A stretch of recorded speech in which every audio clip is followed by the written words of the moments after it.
Oh, you want me to mute myself? Yeah.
All right, we are, Megan, I think I can hear myself off of yours.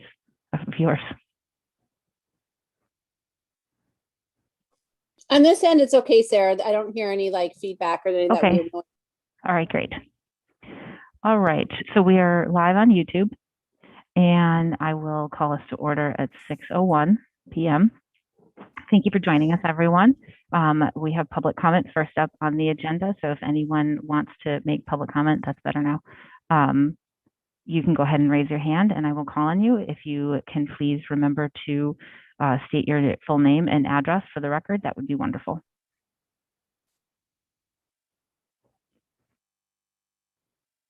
You can turn it back on. Are you all plugged in all the way?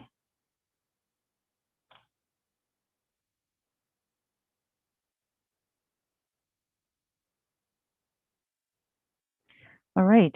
I don't have anybody raising their hand for public comment, so I will take us into our next order of business, which is the budget vote for FY22, and I will open it straight up and ask for a motion to approve the fiscal year 22 operating budget in the amount of $41,839,543. So moved. Megan moved. Second. Emily second. All right. I think there was a really great discussion and public hearing on this last week. So does anybody have anything further to say before I call for a vote? Sarah? So for the first time, I think in history, I actually have prepared thoughts on a piece of paper. As you all know, I do much better off the cuff, but I know we're short on time tonight. So I wanted to make sure I got clear and concise. As a school committee member, I believe one of my most important duties is to advocate for a budget that meets the needs of our students and staff and that sets our district up for educational and financial success. I cannot support this budget as I feel it relies on one-time revenues to fund reoccurring costs. I believe this to be a fundamental flaw in any budget plan. It is not sustainable and only sets us up for continued financial shortfalls and the ever-present reliance on free cash, which we all know is terrible financial management. Over $400,000 of reoccurring costs are being funded by one-time revenues in the proposed budget. That means we start out FY23 planning process already at a $400,000 deficit, since we use the level funded plus contractual obligations formula to determine our target number. Additionally, this budget does not fund 8 items that were identified by our administration as FY22 budget priorities, and does not even come close to funding the items we all know have been reduced from our budgets for the last several years to get us by. I do not feel this budget funds the promises made to our community when we sought approval for funding the new Brown Elementary School. We promised the end of transient staff, We all sat through a very moving speech by our past superintendent, Phil DeVoe, who explained in detail how transient staff causes a lack of parity and results in educational deficits. Dr. Satterfield spoke very eloquently of the challenges presented by managing staff shared by multiple buildings, and how whenever you need someone for an unanticipated incident, they are undoubtedly in the opposite building. We listened to these valued educators and agreed that we needed to sacrifice the benefits of neighborhood schools to provide the educational benefits that come with having all staff be 100% building based. Yet we are not funding this on day one of the new building. One of the biggest areas of pushback while marketing the new school was the constant chorus of lack of maintaining what we have.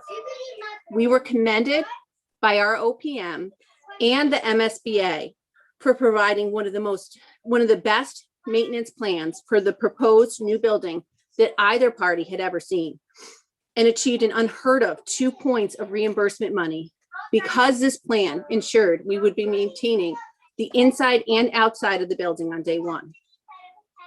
The proposed budget eliminates the additional custodian that our director of facilities spoke very astutely to us all about needing to ensure we don't revisit the mistakes of the past. And now we may be unable to maintain all of the modern day elements of the Brown School. Mr. Bloodgood spoke of the need for a groundskeeper to maintain our new and existing buildings. We have funded an irrigation system at the new school that will need to be maintained properly, as well as advanced drainage systems. As we have heard from Dr. Benedetto, a dedicated bus was promised for the north end of town when the Brown School was proposed. No such bus is in this budget. But for me, the most troubling thing is the reduction in staff at the Brown School. We built the school to accommodate 5 classrooms at each grade level, and the proposed budget only provides funding for 4 classes at the K, first, and second grade levels. We will have empty classrooms on day one of a $54 million school. We have heard many times this year how, despite the many hardships brought on by hybrid learning, that one of the few benefits was the ability of teachers to focus on small class sizes. We were told what a teacher can do with fewer students is amazing, and it benefits our children. Schools across the country are scrambling for extra space to allow for fewer students per room. We have been gifted the space, and if we budget for it, we can provide reduced class sizes for next year, which will undoubtedly help tremendously to close any gaps of learning loss created by the pandemic. I urge you all to advocate for keeping those teaching positions to set our students up for the greatest success and to help make up for learning loss created by COVID-19. I would strongly argue that this is the exact use that COVID relief funding was created for. I would argue that staffing classrooms that in any other year could be combined will provide for remediation of learning loss, as well as greater distancing for our student population that will be the last to receive vaccines. We have the opportunity to fund through COVID relief money these additional classrooms to respond to a situation that was created by the pandemic. We need to advocate for all of our needs to be met.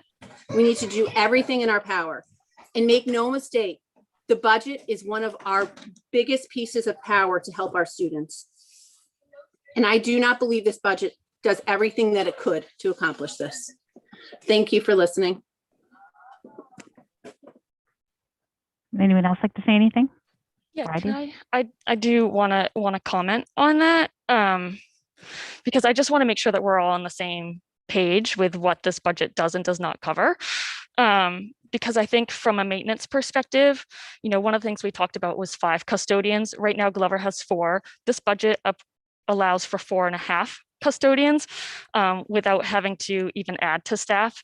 So, I actually think that we are in a good place, and Todd has been involved in those conversations to make sure that we can properly maintain our new school.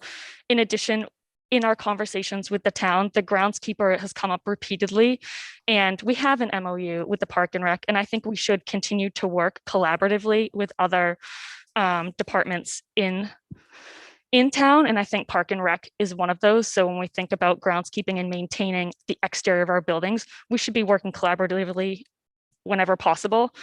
On the bus piece, John, correct me if I'm wrong, because I did follow up after that, after that meeting to make sure that we were covered for our buses. We can bus as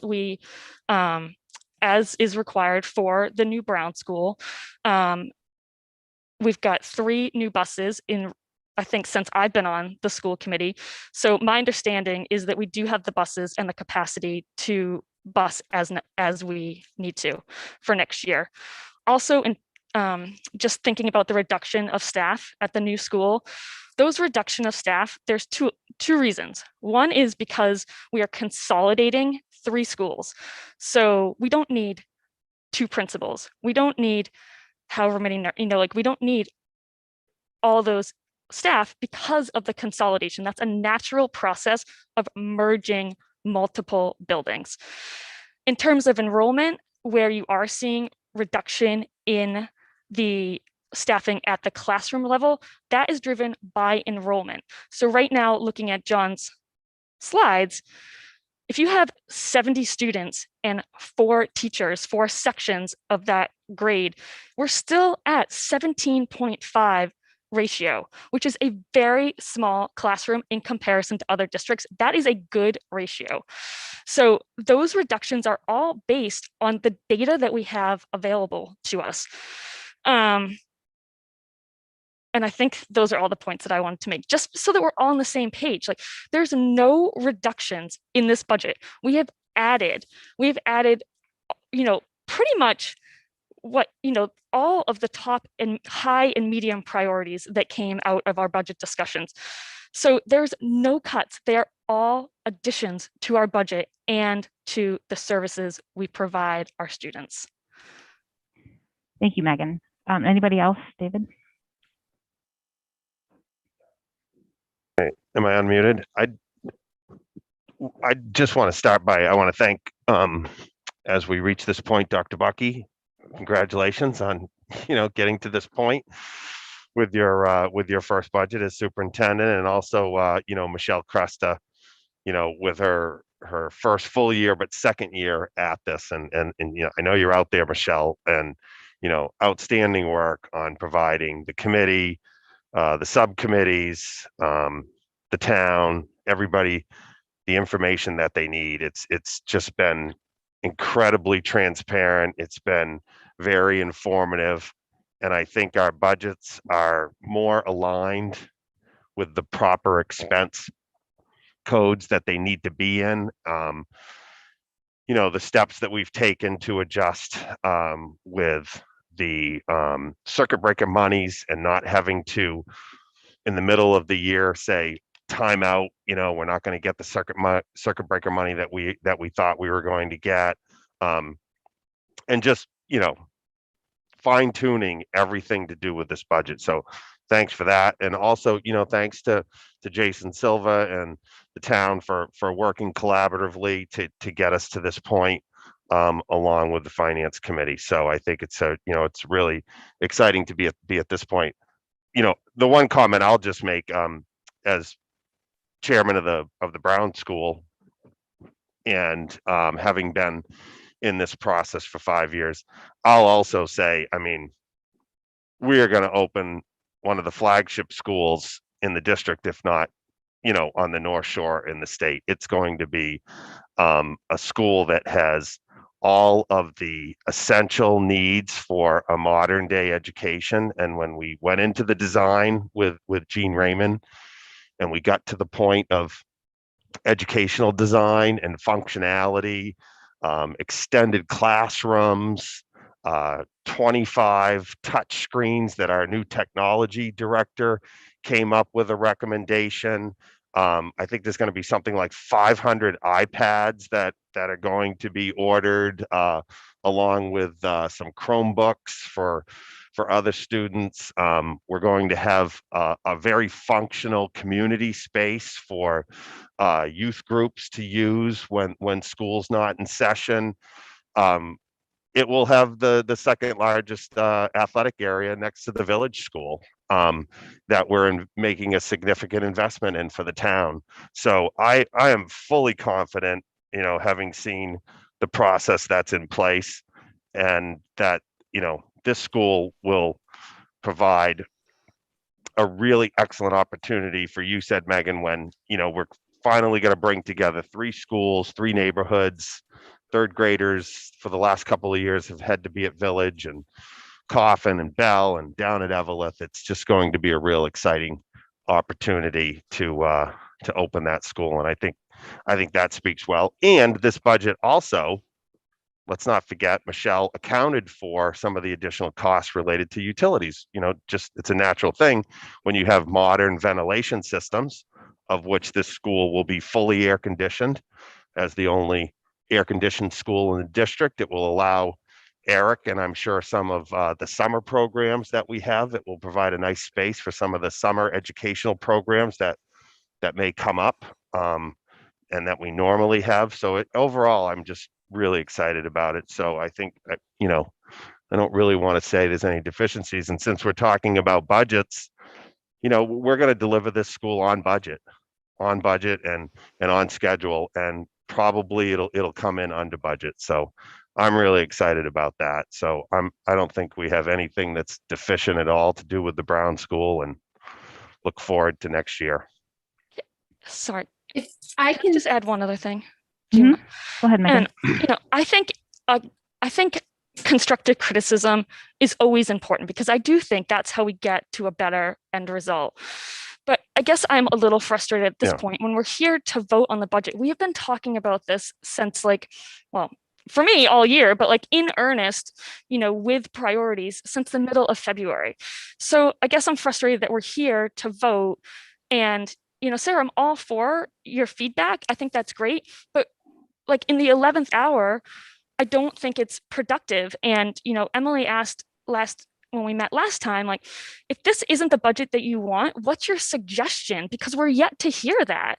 And so I actually think this So all of budget these, that's delivers. why Can I finish what I'm saying? And Of then you can course, have your of turn. course. So I think this budget delivers, almost all of the priorities, definitely the high and medium priorities that we'd expect. And that's part of the normal budgeting process. In any budget, not specific to Marblehead, you don't get every single thing that is on the list. So, and that is normal. Yeah. So again, I think this budget delivers what we set out to deliver. We've done a good job collaborating with the town in very tough times in a global pandemic. So if there are suggestions, it would have been great to hear that well before we come to vote. So that's a great point, Megan. And it was a great point when Emily said it last week. This all was actually a very bulleted list of what I think we should have been doing. And I've touched on all of these, I think, extensively over the last few weeks.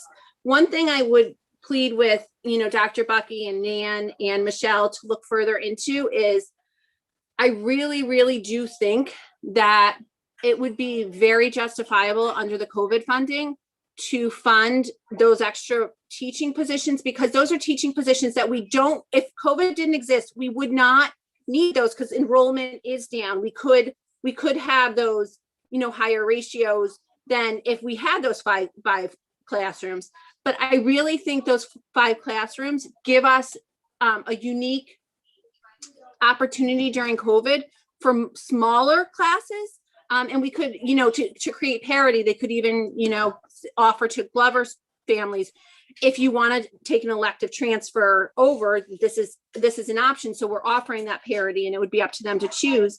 But because then in those small class sizes, in those foundational years, we could make tremendous strides in any type of mitigation in that learning loss, with the reading and writing and those very foundational blocks. And where that is not part of the number we would take from the town, because that would be through, the COVID money, because it's a situation created by COVID. It might be a really great opportunity to use some of those funds and to also provide, that mitigation of any potential learning loss. And at the same time, I have to assume it looks better for the MSBA for us to be using every classroom on day one than not. But that's just an aside. But I do really truly believe that this falls under mitigation practices for any learning loss, if we can look into that more. So I do just want to push back on that one a little bit, because it's not like, we can't have class sizes of 14 in one building and class sizes of 20 and 22 in other buildings. And it's not And just quite frankly- elementary, it's across the whole district. So I think if we want, if as a district we decide we want class sizes of whatever the number is, 15, 20, whatever it is, then we should do that as part of our strategic plan, but make sure it's consistent across the board. We can't do it at one building. That's not equitable. No, I agree. It- That's it- why I said make it available to all the elementary schools if there needs to be some movement. And then- it would go along the lines of bringing back our K1 and 2 students earlier, as you had suggested, Megan, that those younger learners have a different set of needs, as you spoke to in the beginning of the year. And I think it would speak to the very exact same need that you spoke to at the beginning of the year of treating those students different and bringing them back sooner. Yes, but I just think that if that is what we want to do as a district, then that's a decision that we make as part of our strategic plan. And then we plan for it and fund for it as a district initiative, not as a one-off building initiative. I personally, and it's just my opinion, I don't think that's the best way to go about it, especially given that, even with the budget that we're presenting, we have low student to teacher ratios. They're in a very good spot. We are not overcrowding our schools. 70-4 is a good ratio. It's a great ratio. I mean, it's a really good spot to be in.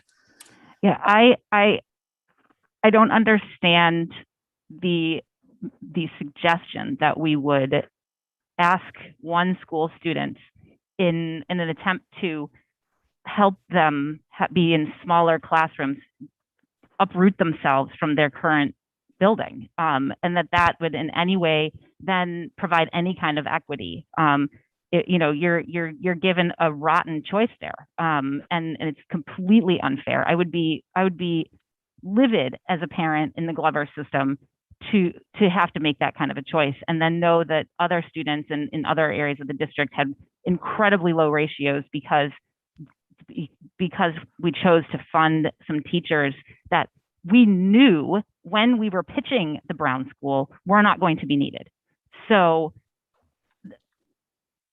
we pitched that school with 5 teachers per grade level. Never 4, always Well, 5. I don't want to call it a pitch. I mean, we worked extensively with the MSBA on enrollment. That was probably a 6-month process.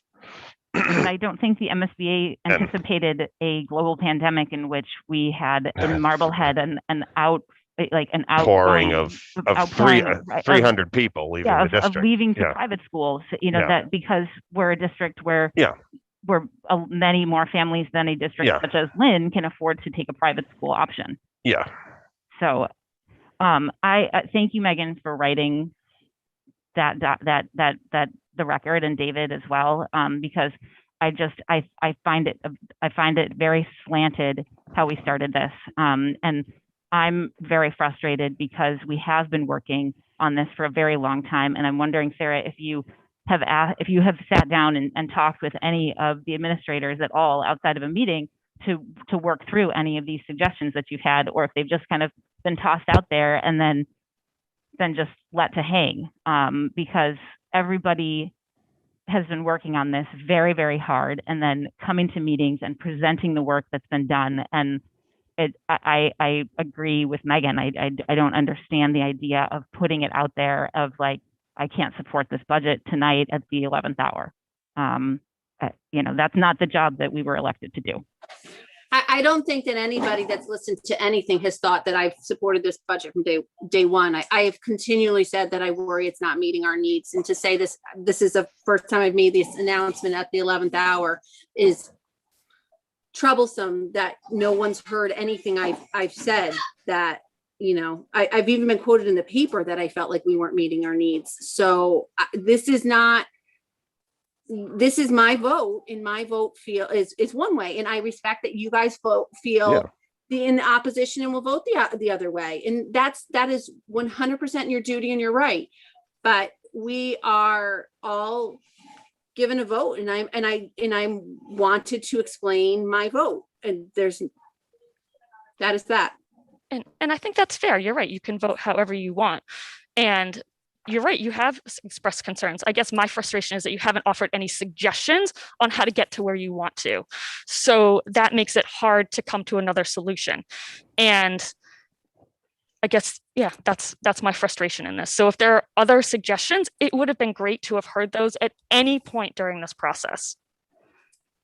Emily, did you have anything that you wanted to add?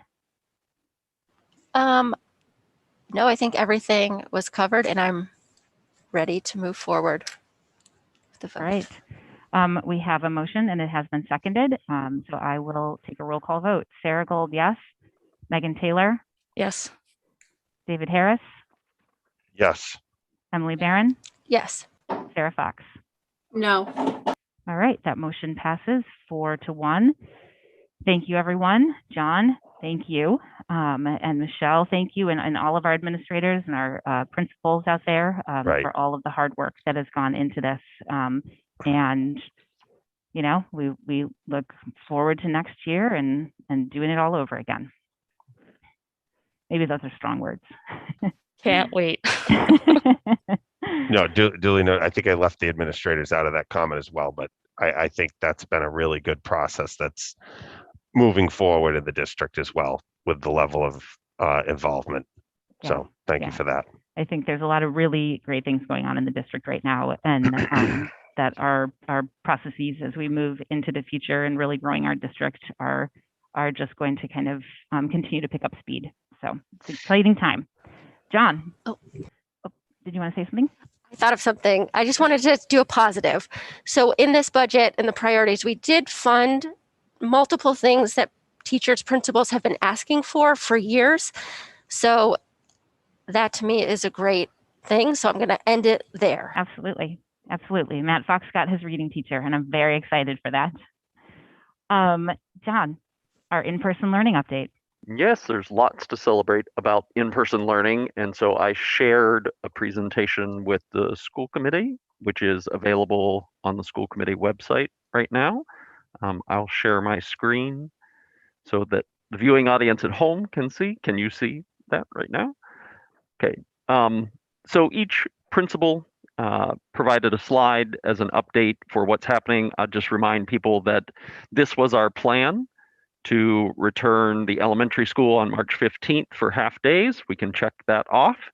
They returned full in person this Monday, and at reopening this morning, they shared some insights as to how that's going.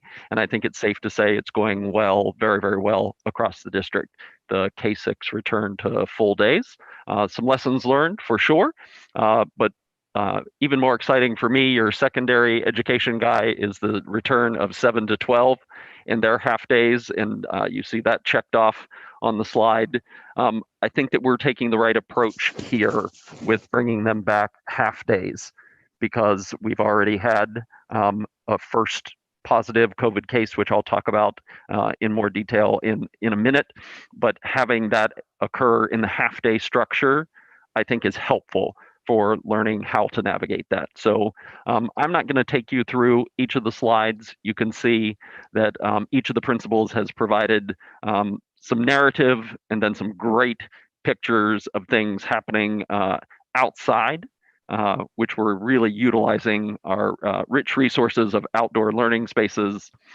You see at the Glover School, you have some outdoor music classes happening.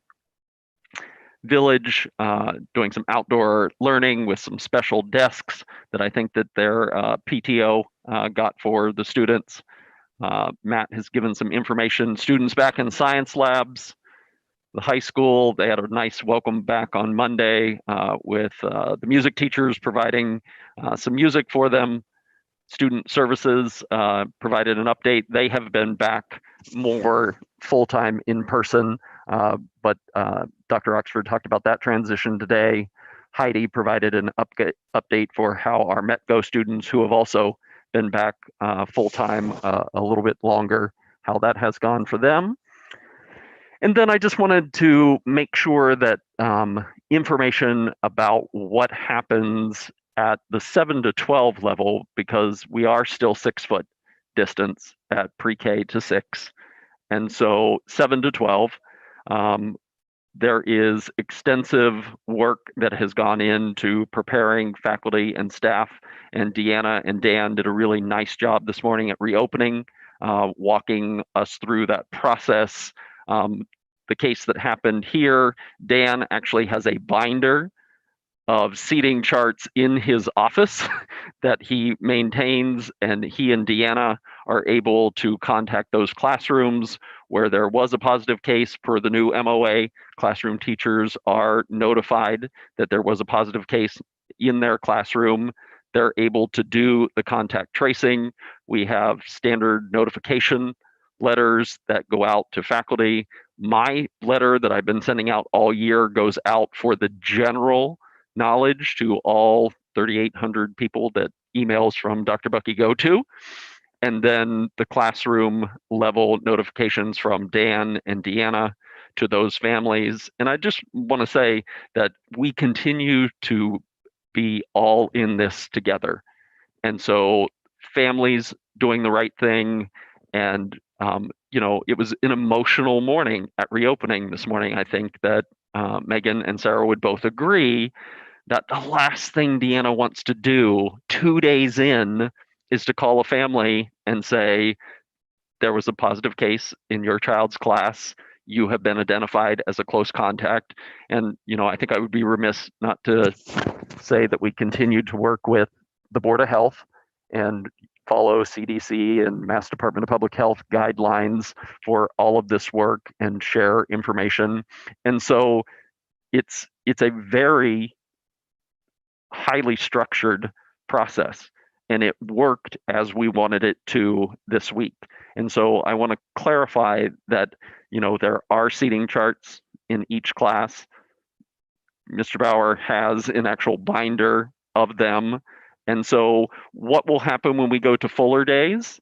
It won't be as easy as it is right now when we're in the half-day structure, but that's why I think our approach to this was the right way to ease into, because we've now had a positive case. We're able to deal with it and also to communicate out to the public that we have this. So if there are questions from the committee, I'm happy to answer those. I think, speaking from the reopening piece this morning, it definitely was an emotional meeting. This is hard. These kids just went back, and many of them, or most of them, I would have to assume, are really excited to be there. And so now it's sort of some kids have to be home again.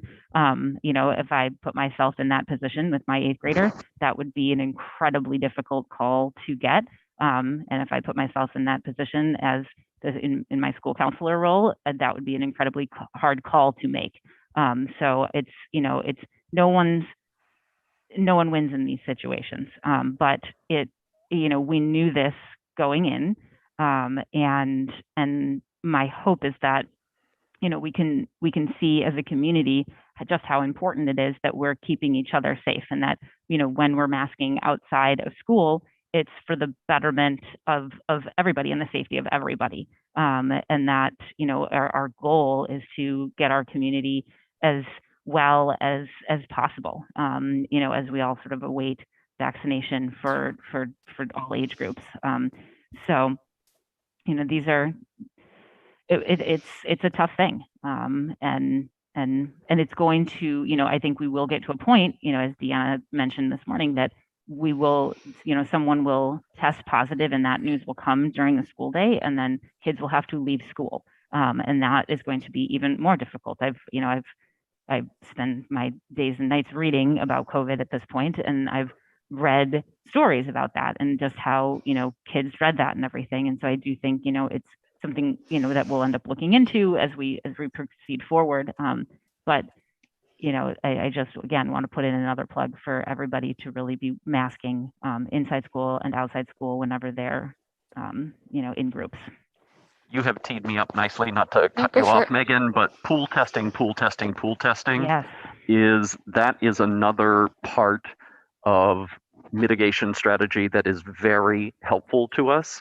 And the more students that we can get participating in that, the better information that we have. And so if families have not signed up for pool testing, the state is now covering the cost of it through the end of the academic year. So I think the more students, particularly at 7 to 12, Mhm. our middle school and high school students and staff to get engaged in that program, particularly because the state is going to cover the cost for that. I just think that it's a win-win. And so I know Deanna is looking to work with Matt and Dan for ways that do not interrupt the academic day, but that we can get more students and staff participating in that so that each week we have a representative sample that gives us the information that we need. I think that's a good point, John, especially as we move into full days for those upper grades coming off of April vacation. I think that, if we could get more participation, that would definitely help us through that process. The one thing I just wanted to add on from Sarah from this morning is I think as a school committee, at least I had a feel for the amount of work that went into getting our kids in person, especially, 7 through 12 with the scheduling and the logistics that go on there. But this morning kind of brought it to a whole new level. Like Dan showed us the binder that he's got to, for those seating charts, but also in every classroom, tracking movement. So if you leave the classroom, where are you going? When do you return? So that if we can identify close contacts throughout their entire day. The seating, we talked about the seating charts, but I think just the amount of work that has gone into the planning and the extensive kind of process and procedure that they have in place. I was just constantly impressed by our principals and our staff, but this kind of brought it to a whole nother level. And there are gonna be positive cases. It is just a fact of life of where we are now. But I think they've done a good job putting in mitigation and tracking procedures so that when something comes up, they can move quickly and efficiently, which is, I think, what they did in this case. So just big props out for everyone who's been working on this. Absolutely. Sarah? So what I thought was really great is how we could see that teachers were utilizing that outdoor space, not just for, the lunch and the recess, but for outdoor classrooms. And I think that, is great. I mean, I think it's great even in non-COVID times for the kids to get outside and to do things.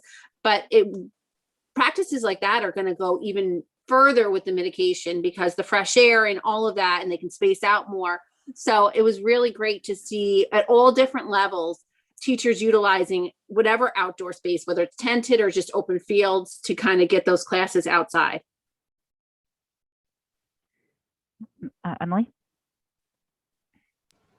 With the pool testing, that was my question on how that's being kind of advertised. Maybe send another email to kind of push it again, because it's been since, I don't think we've gotten another one since it first was implemented. So just to get more people to sign up, have people put in on every thing that they send out, like at the bottom, just pool test. I mean, don't know. there was a suggestion at the reopening committee last week regarding a dunk tank at the vets and the high school, and getting a few key administrators up on there, and that you get one toss, each time you show up for your pool test. I mean, I thought that was a fantastic. Dr. Bucky asked me if it was an April Fool's prank when I relayed it to him, but I think I would love to see that. You know who should be first in that dunk tank? Dan? Sarah Gold. I would not garner. I would do it. I would not garner nearly the amount of interest, though. I don't think. But we are, in all seriousness, talking about incentivizing it for, particularly at the high school level, where end of year important things are coming up, like prom and graduation. Not that you cannot go to those things if you're not pool tested, but to say the likelihood of those events being able to happen is increased, the better information that we have. And so we're working on making sure that people understand that this helps us to do more. And particularly with end of year field day and things like that, to say if you're participating in pool testing, it helps us. Yeah, the more levels of mitigation and kind of like information that we have, the more robust our programs and our extracurriculars and all of the things that we can offer to our students can be. I think, you know, that's that. Anything else? All right, that's the end of our agenda. Sarah, are you trying to say something? I was just saying we've had a hand up. Okay, I don't have a second public comment since it was such a short meeting, so I would need a motion for that. I'll motion for public comment. Okay, do I have a second? I'll second. All right, all in favor? Sarah Gold, yes. Can't raise your hand. Megan Taylor, Yes. David Harris. We got to turn your mic on. Yes.